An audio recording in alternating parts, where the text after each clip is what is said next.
భారత రాజ్యాంగం టాపిక్ గురించి డిస్కస్ చేస్తున్నాం.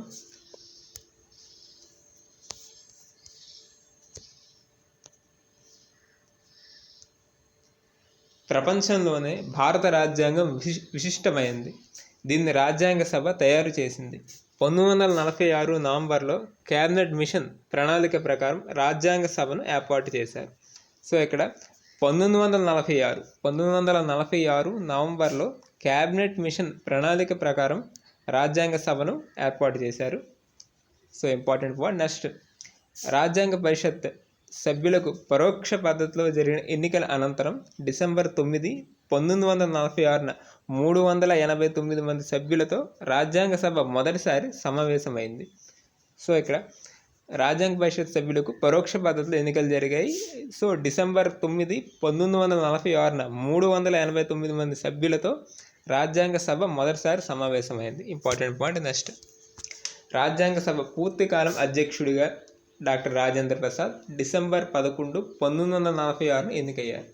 సో రాజ్యాంగ సభ ఏర్పాటైన తర్వాత రాజ్యాంగ సభ పూర్తికాల అధ్యక్షుడిగా డాక్టర్ బాబు రాజేంద్ర ప్రసాద్ డిసెంబర్ 11, 1946న ఎన్నికయ్యారు. పాకిస్తాన్ ఏర్పాటు కావడం వల్ల రాజ్యాంగ సభ సభ్యుల సంఖ్య కూడా తగ్గి డిసెంబర్ 31, 1947 నాటికి 299కి చేరుకుంది. ఈ సభ వివిధ కమిటీల సహాయంతో 165 రోజుల సమావేశాలు నిర్వహించి నవంబర్ 26, 1949 నాటికి రాజ్యాంగ రచనను పూర్తి చేసింది. సో ఈ రాజ్యాంగ సభ వివిధ కమిటీల సహాయంతో 165 రోజుల సమావేశం నిర్వహించింది. సో 125 రోజుల సమావేశం నిర్వహించిన అనంతరం నవంబర్ 26, 1949 నాటికి రాజ్యాంగ రచనను పూర్తి చేసింది. కాంగ్రెస్ మొదటి స్వాతంత్ర దినోత్సవంగా జనవరి 26, 1930న నిర్వహించుకున్న సందర్భాన్ని గుర్తుగా జనవరి 26, 1950 నుంచి రాజ్యాంగం అమల్లోకి వచ్చింది. దాంతో భారతదేశం గణతంత్ర రాజ్యంగా అవతరించింది. నవంబర్ 26, 1949న రాజ్యాంగ సభ తాత్కాలిక పార్లమెంటుగా రూపాంతరం చెంది మొదటి సార్వత్రిక ఎన్నికల వరకు కొనసాగింది. ఓకే, సో ఇక్కడ మొదటి స్వాతంత్ర దినోత్సవం సందర్భంగా జనవరి 26, 1930 నిర్వహించిన సందర్భానికి గుర్తుగా జనవరి 26, 1950 నుంచి రాజ్యాంగం అమల్లోకి వచ్చింది. నెక్స్ట్, సో వివిధ పోటీ పరీక్షల్లో ఈ అంశం నుంచి వచ్చిన ప్రశ్నలు చూస్తున్నాం. నెక్స్ట్, ఫస్ట్ క్వశ్చన్, సెప్టెంబర్ 2, 1946న ఏర్పాటైన తాత్కాలిక ప్రభుత్వాన్ని మొదటిసారి ప్రతిపాదించింది. Option A Simon commission, option B Cripps mission, option C Wavell plan, option D cabinet mission plan. Answer option D cabinet mission plan.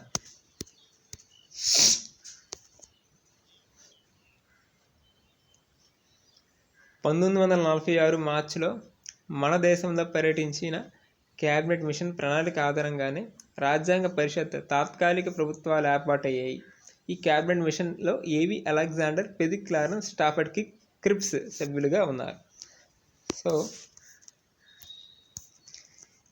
September 2, 1946న తాత్కాలిక ప్రభుత్వం ఏర్పాటైంది. దాన్ని మొదటిసారి ప్రతిపాదించింది cabinet mission. Answer. Next question,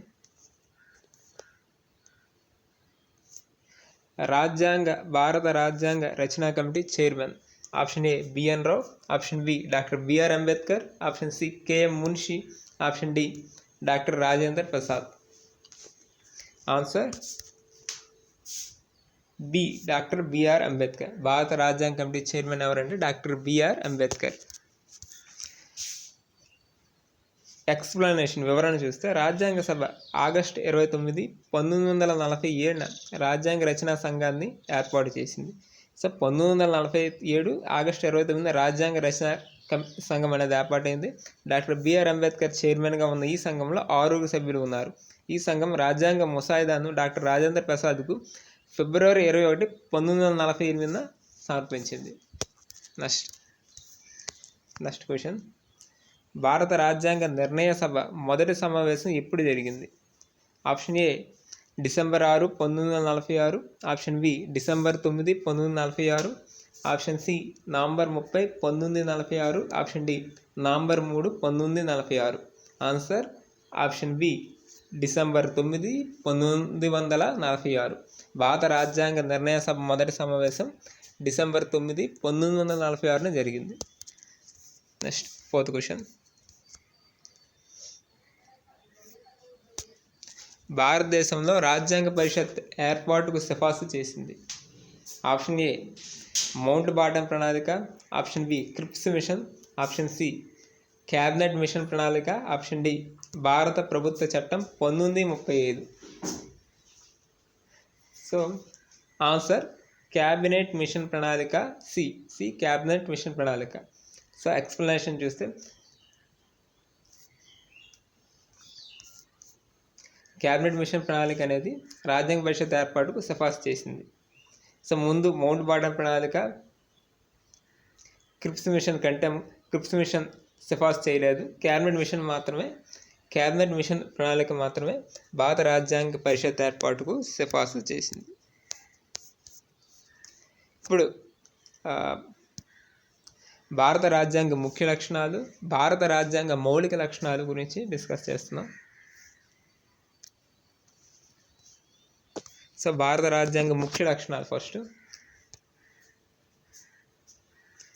భారత రాజ్యాంగ సభ అధ్యక్షుడు డాక్టర్ రాజేంద్ర ప్రసాద్తో నవంబర్ 26, 1949 భారత రాజ్యాంగం ఆమోదం పొందింది. జనవరి 26, 1950లో రాజ్యాంగం అమల్లోకి వచ్చే నాటికి 395 ఆర్టికల్స్, 10 షెడ్యూల్ ఉన్నాయి.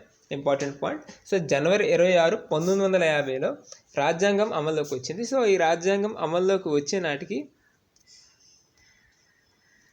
395 ఆర్టికల్స్, 10 షెడ్యూల్ ఉన్నాయి.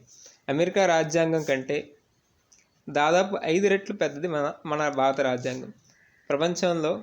ప్రపంచంలోనే లిఖిత రాజ్యాంగాల్లో పెద్దదిగా గుర్తింపు పొందిన మన రాజ్యాంగం ముఖ్య లక్షణాలు. మన రాజ్యాంగ ముఖ్య లక్షణాలు చూస్తే సుదీర్ఘ రాజ్యాంగం, ప్రవేశిక, పార్లమెంటరీ తరహా ప్రభుత్వం, అదృఢ లక్షణాల మిళితం, ప్రాథమిక హక్కులున్నాయి, ఆదేశిక సూత్రాలున్నాయి, ఏకకేంద్ర సమైక్య లక్షణాల సమ్మేళనం, వయోజన ఓటు హక్కు, స్వతంత్ర న్యాయ వ్యవస్థ, లౌకిక రాజ్యం, ప్రాథమిక విధులు ఉన్నాయి. సో ఇక్కడ 10వది లౌకిక రాజ్యం అంటే మత ప్రమేయం లేని రాజ్యం. స్వతంత్ర న్యాయ వ్యవస్థ అంటే నిర్బంధ న్యాయ వ్యవస్థ కాదు, చట్టం తనకు తానుగా నిర్ణయాలు తీసుకునే అవకాశం ఉంది. నెక్స్ట్ భారత రాజ్యాంగ ముఖ్య లక్షణాలు అయ్యాయి. ఇప్పుడు భారత రాజ్యాంగ మౌలిక లక్షణాలు చూస్తే సమైక్య రాజ్యాంగ లక్షణాలు ఉన్నప్పటికీ పరిస్థితులకు తగ్గట్టు మార్పు చేసే అవకాశం భారత రాజ్యాంగానికి ఉంది. సో మనది సమైక్య రాజ్యాంగ లక్షణాలు ఉన్నాయి మన భారత రాజ్యాంగంలో, కానీ పరిస్థితి తగ్గట్టుగా ఏకకేంద్ర విధానంలో మార్పు చేసే అవకాశం భారత రాజ్యాంగానికి ఉందని అర్థం. సో ఆర్టికల్ 368 కల్పించిన ఈ ప్రత్యేకతను దుర్వినియోగం చేయకుండా నిరోధించడానికి సుప్రీంకోర్టు కేశవానంద భారతి కేసులో మౌలిక లక్షణాలు అనే భావనను ప్రవచించింది. సో సుప్రీంకోర్టు కేశవానంద భారతి కేసులో మౌలిక లక్షణాలు, సో మౌలిక లక్షణాలు అనే ఒక భావనను సుప్రీంకోర్టు ప్రవేశపెట్టింది. ఇందాక చెప్పుకున్న ఈ మౌలిక లక్షణాల గురించి ఫస్ట్ ప్రస్తావించిన case Kesavananda Bharati case. Next వేటిని మౌలిక అంశాలుగా పరిగణించాలో కోర్టు వివిధ తీర్పుల్లో ప్రకటించింది. Kesavananda Bharati, Indira Gandhi Minerva mills case వంటి తీర్పుల్లో. సో ఈ 3 తీర్పుల్లో కేశవానంద భారతి, ఇందిరాగాంధీ, మినర్వా మిల్స్ వంటి తీర్పుల్లో రాజ్యాంగం మౌలిక అంశాలుగా సుప్రీంకోర్టు పేర్కొంది. సో రాజ్యాంగంలో మౌలిక అంశాలను సుప్రీంకోర్టు పేర్కొంది. ఆ మౌలిక అంశాలు చూస్తే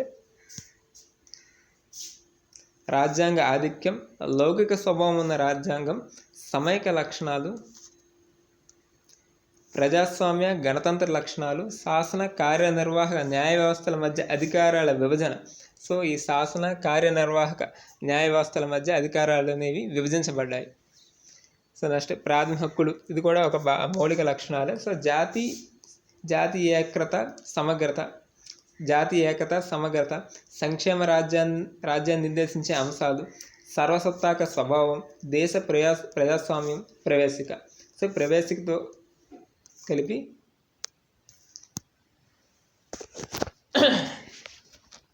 రాజ్యాంగ మౌలిక లక్షణాలుగా మన సుప్రీంకోర్టు అనేది వివిధ కేసులు తీర్పు చెప్పింది.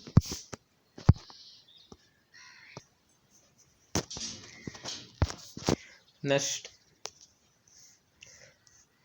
భారత రాజ్యాంగం నుంచి వివిధ పోటీ పరీక్షలు వచ్చిన ప్రశ్నలు చూస్తే, భారత రాజ్యాంగాన్ని అర్ధ సమైక్యగా వర్ణించింది.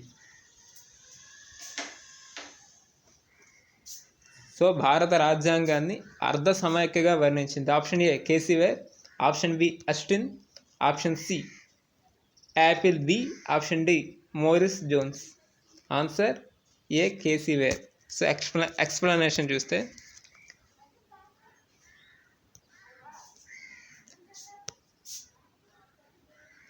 మన రాజ్యాంగం ఏకకేంద్ర సమైక్య లక్షణాల సమ్మిళితం. అందుకే రాజ్యాంగం సమైక్య అనే పదం వాడకుండా భారతదేశాన్ని యూనియన్ ఆఫ్ స్టేట్స్గా ప్రకటించింది. సో భారతదేశాన్ని యూనియన్ ఆఫ్ స్టేట్స్గా ప్రకటించింది. ఈ విశిష్టతల కారణంగానే కేసీ వేర్ రాజ్యాంగాన్ని అర్ధ సమైక్యగా పిలిస్తే, గ్రాన్విల్ అస్టిన్ భారత అవసరాలకు తగ్గట్టుగా మలచిన కొత్త తరహా సమైక్యగా అభివర్ణించారు. ఇక్కడ ఇంపార్టెంట్ పాయింట్, గ్రాన్విల్ అస్టిన్ అనే వ్యక్తి భారత అవసరాలకు తగ్గట్టుగా మలిచిన కొత్త తరహా సమైక్యగా భారతదేశాన్ని అభివర్ణించారు. నెక్స్ట్ న్యాయ సమీక్ష అంశాన్ని ఏ దేశ రాజ్యాంగం నుంచి గ్రహించారు? Option A British, option B America, option C Swiss, option D Canada. Answer option B America. న్యాయ సమీక్ష అనే అంశాన్ని అమెరికా దేశ రాజ్యాంగం నుంచి గ్రహించారు.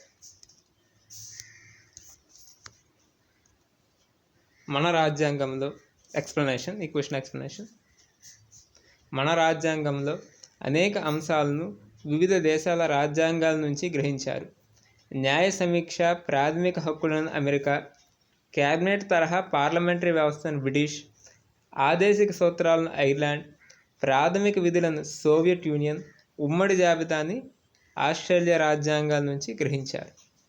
సో ఇక్కడ ఇంపార్టెంట్ పాయింట్స్, న్యాయ సమీక్ష ప్రాథమిక హక్కులను మనం అమెరికా దేశ రాజ్యాంగం నుంచి గ్రహించాం. అలాగే క్యాబినెట్ తరహా పార్లమెంటరీ వ్యవస్థను బ్రిటిష్ రాజ్యాంగం నుంచి గ్రహించాం. ఆదేశిక సూత్రాలను ఐర్లాండ్ దేశ రాజ్యాంగం నుంచి గ్రహించాం. ప్రాథమిక విధులు అనే అంశాన్ని సోవియట్ యూనియన్ నుంచి గ్రహించాం. ఉమ్మడి జాబితా పద్ధతిని ఆస్ట్రేలియా రాజ్యాంగాల నుంచి గ్రహించారు. సో అందుకే మన రాజ్యాంగాన్ని కొంతమంది విమర్శకులు ఏ బ్యాగ్ ఆఫ్ బారోయింగ్స్గా పేర్కొన్నారు. నెక్స్ట్ థర్డ్ క్వశ్చన్, రాజ్యాంగం ఏర్పాటు చేసిన రాజకీయ వ్యవస్థ పరిస్థితులకు సమయానికి తగిన విధంగా ఏకకేంద్రం సమైక్యులుగా పనిచేస్తుంది అని పేర్కొంది ఎవరు? Option A Nehru, option B Ambedkar, option C Appleby, option D Patel. Answer option B Ambedkar. So explanation, అమెరికాతో సహా అన్ని సమైక్య వ్యవస్థలు అత్యంత దృఢత్వాన్ని కలిగి పరిస్థితులకు తగ్గట్టుగా మార్చడానికి వీలు పడవు. కానీ భారత రాజ్యాంగం మాత్రం పరిస్థితులకు సమయానికి తగ్గట్టు ఏకేంద్రం సమైక్యలుగా పనిచేస్తుంది. సాధారణ సమైక్యలో సమైక్య వ్యవస్థగాను, యుద్ధం వంటి అత్యవసర సమయాల్లో ఏకకేంద్రంగా ఇది పనిచేస్తుందని అంబేద్కర్ పేర్కొన్నారు. సో ఇక్కడ సాధారణ సమయంలో సమైక్య వ్యవస్థగా భారత రాజ్యాంగం పనిచేస్తుంది. యుద్ధం వంటి అత్యవసర సమయాల్లో ఏకకేంద్ర వ్యవస్థగా మన రాజ్యాంగం పనిచేస్తుందని మనం అర్థం చేసుకోవచ్చు.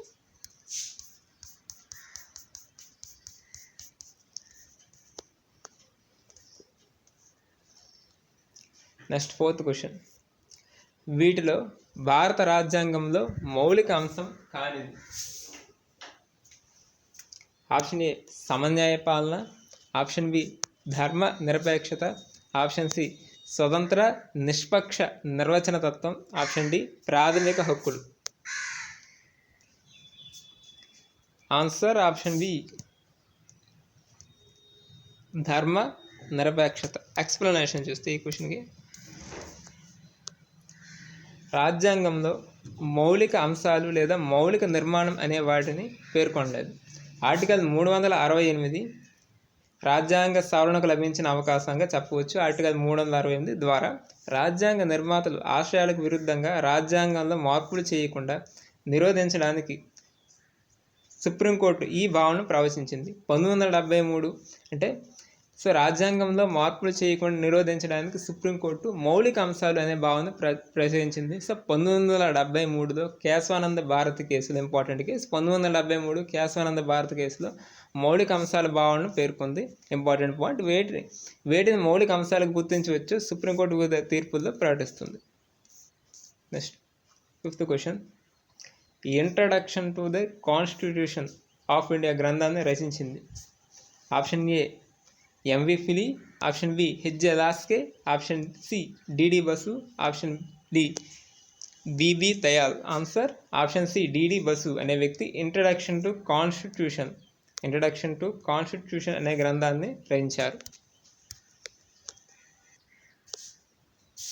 నెక్స్ట్ క్వశ్చన్, వీటిలో గ్రాన్విల్ అస్టిన్ రచించిన గ్రంథం గ్రూప్ 2లో వచ్చింది. వీటి option A introduction to the study of the law of constitution, option B the Indian constitution cornerstone of a nation, option C some characteristics of the Indian constitution, option D modern constitution. Answer option D modern constitution అనే గ్రంథాన్ని Granville Austin రచించారు. Explanation చూస్తే, Austin రచించిన ఈ గ్రంథం రాజ్యాంగ సభ చరిత్ర గురించి తెలుపుతుంది. రాజ్యాంగ సభ ఏర్పాటు, చర్చలు, పరిణామాల గురించి అనేక విషయాలు ఈ మోడర్న్ కాన్స్టిట్యూషన్ అనే గ్రంథంలో పేర్కొన్నారు. ఇందులో రాజ్యాంగ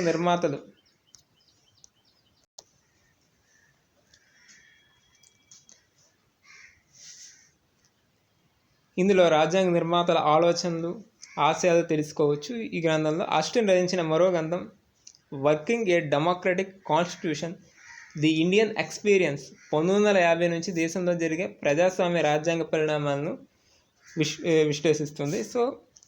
ఇక్కడ ఒక ఇంపార్టెంట్ పాయింట్, అస్టిన్ రచించిన మరో గ్రంథం ఏమిటంటే working A democratic constitution the Indian experience అనే గ్రంథం 1950 నుంచి దేశంలో జరిగిన ప్రజాస్వామ్య రాజకీయ పరిణామాలను ఈ గ్రంథం వివరిస్తుంది. ఓకే, ఫైనల్గా ఇండియన్ పాలిటీలో భారత రాజ్యాంగం అనే టాపిక్ గురించి క్వశ్చన్స్ అనేది డిస్కస్ చేస్తాం. నెక్స్ట్ ఇండియన్ పాలిటీలో రిమైనింగ్ టాపిక్స్ గురించి నెక్స్ట్ వీడియోలో డిస్కస్ చేస్తాం. Thank you for watching. Please subscribe. ఫైనల్గా please subscribe my channel. Thank you.